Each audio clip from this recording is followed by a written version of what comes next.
বিষ্ণুনবী এক কালো মহিলাকে দেখে বললেন, কোন কালো নারী তো জান্নাতে যাবে না। মহিলা কান্না শুরু করে দিল, বলল, নবী এটা কোনো কথা হইলো নাকি?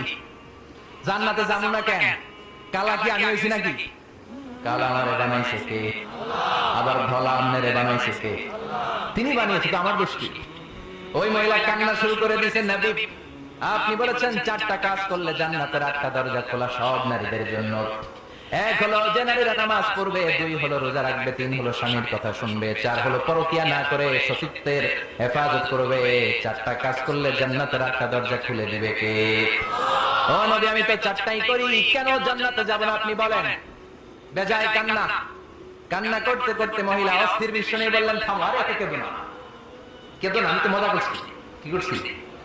আমি জাস্ট কিডিং ইউ, আমি মজা করেছি, আমি ফান করেছি, আমি তো রসিকতা করে বলেছি তুমি যখন জান্নাতে যাবা তখন এরকম কুচকুচ